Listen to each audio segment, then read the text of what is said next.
Okay, class, now where we are is to look at the internal anatomy of the kidney.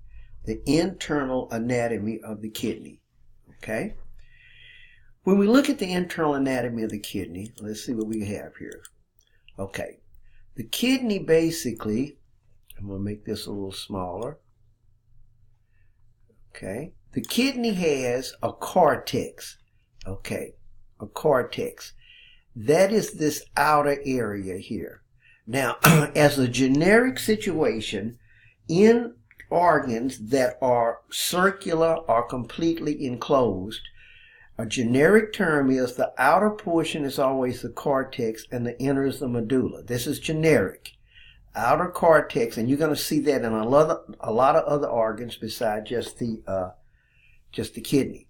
So the outer area is the cortex here. Okay, this inner area here where you see a darker is called the medulla. This inner area is called the medulla. Cortex medulla. The medulla has these cone-shaped structures here. These cone-shaped structures here are called pyramids because if you had them in 3D, you could set it up and it would look just almost like a pyramid. So this right here is a pyramid right here. One pyramid. Now, in this particular, I'm showing you 1, 2, 3, 4, 5, 6 pyramids. Okay, it can be as many as 12, depends on the kidney. All right. Each renal pyramid has a tip. That tip right there. That tip right there is called the renal papillae. So each has a tip, which is perforated by about 20 or so openings called the ducts of Bellini. Now, to show you what I'm going to say here, you watch with me. Urine is formed in the kidney. Right here, this light tan thing is a collecting part. So urine is formed in the kidney, then drips of urine will drip into this. We're going to name this in a minute. Will drip into this and then on down. So this begins our collecting system. Okay.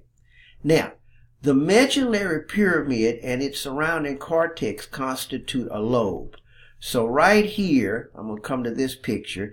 If I took this and this, if I took the whole medulla, that pyramid, plus the cortex and its surrounding cortical area, so that whole thing there, which this picture would say, this whole thing here, see, that would be a pyramid. I mean, that would be a lobe of the kidney. I'm sorry, a lobe of the kidney.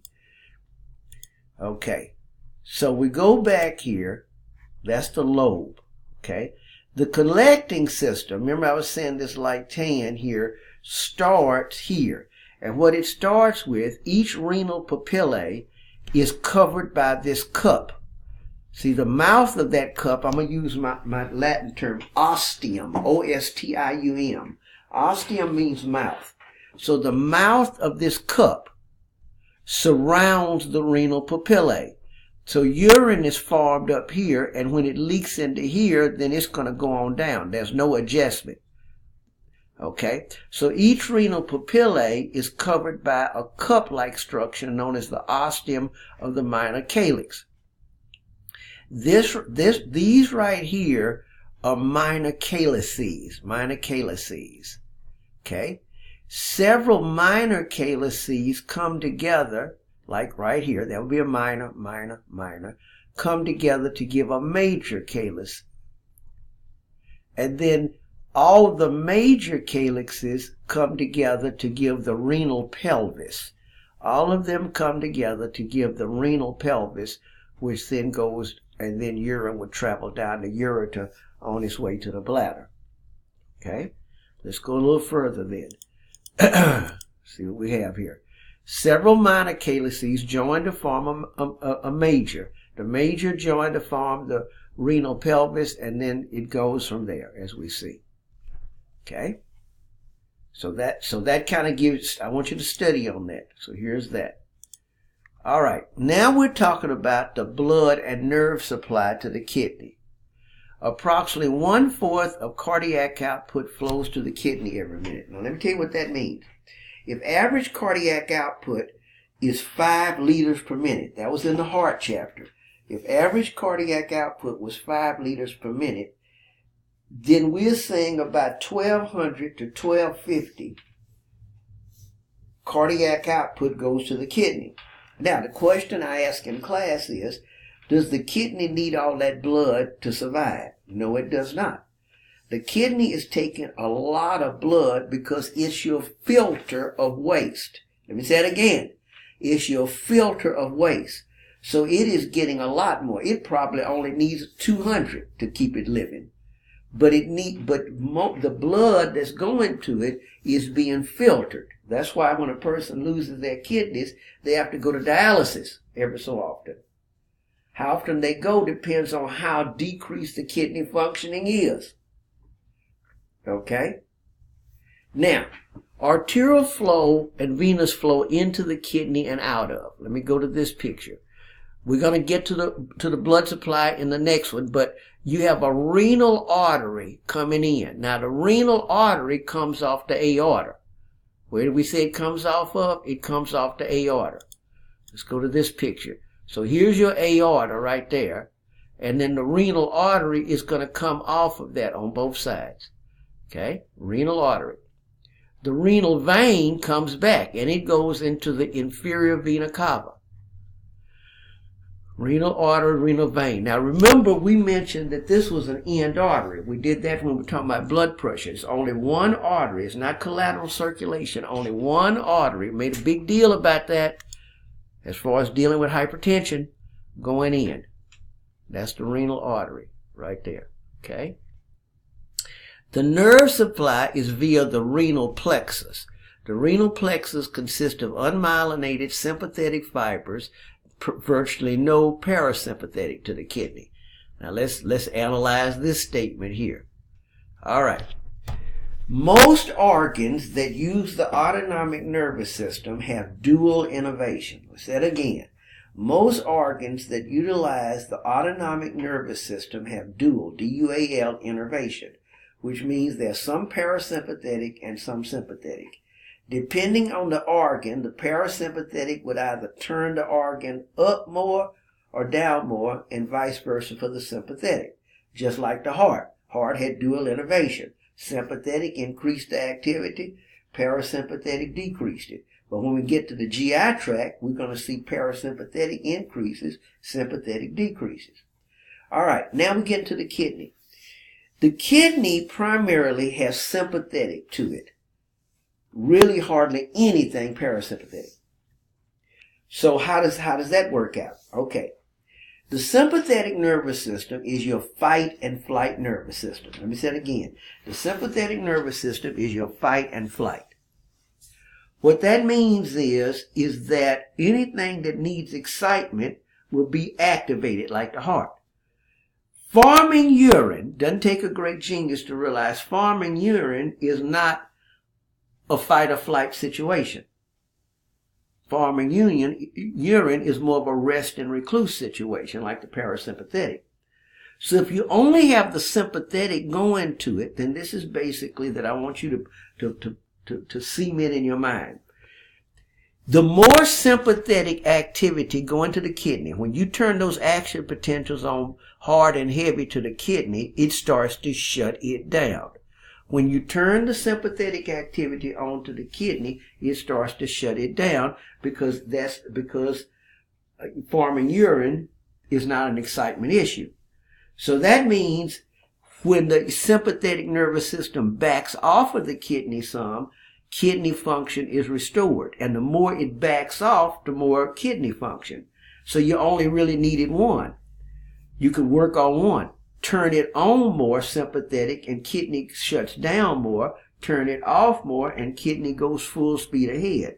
So if there was no sympathetic hit to the kidney, then the kidney would work full speed ahead, forming your urine. I hope that you understand that. The lymphatic supply to the kidney is poorly understood, but here's the situation. There are no lymphatics up in the kidney. Let me say it again. There are no lymphatics up in the kidney. Any lymphatics are on the outside of the kidney, but none directly up into the kidney. Okay? So that's that. All right. Our next slide here is to talk about the blood supply to the kidney. Okay? So we're going to look at that. Now, a lot of this you have to study on your own. You realize that too, don't you? Okay, so I'm going to blow this up a little bit, and we're going to follow this in. All right. So we start here with the arterial side in red. Okay, coming off the aorta is the renal artery. As the renal artery starts approaching the kidney, it breaks up into segments, kidney segments. And so going into the kidney would be what we call the segmental artery. Going into the kidney would be the segmental artery. All right, then what's going to happen is the segmental artery is going to branch. The segmental artery is going to branch, okay? So here are the segmental arteries. So let's go back. Renal artery, segmental artery. There's a segmental artery there. Now the segmental arteries are going to branch. And they're going to branch and go between the kidney lobes. Now, I want to go back because it was something I did not mention here. And then I'm going to come back to that. Here, right here, is a pyramid, right? We said this plus this is a lobe. This plus this. So that wedge there that we saw was a lobe. Because right here would be the medulla, which would be the pyramid, and the cortex. Okay. Now, what I want you to notice, let's say in this drawing here, notice that this light-colored cortex appears to go between these pyramids. So it appears to go down into the medulla. Someone decided to say, well, this, if you took it 3D, this would look like a column coming in here. So the renal columns that you see here is kind of the cortex material dipping into the medulla like a column. So in between here would be the columns. All right. Now, why did that importance come up? I'm going to come back here to the circulation. Come here. So where we were, we had the aorta, renal artery, segmental artery. Now we're branching off the segmental artery and going here. Now where it's going is right down the renal column, which means it's going essentially between the lobes. What I just say is going between the lobes. So that's why we would call that the interlobar, because it's going into the renal column between the lobes, the interlobar. Now, let me tell you what's going to happen next. Once it gets to the junction between the cortex and the medulla, let me go to this picture.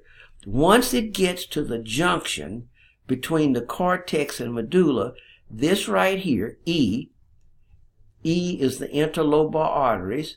Once it gets there, then it's going to splay out in this direction. It's like it's forming an arc. It's like it's forming an arc. So then that becomes the arcuate. So the interlobar becomes the arcuate. Okay? Then what will happen is, coming off of here, off the arcuate, will be some arteries that are called corticate radiate, or the other name are interlobular arteries. Interlobular arteries. So I tell you what we're going to do. I'm going to end this video right here, and we're going to start again on the renal vascular pathway, just to be sure you're on target. Okay.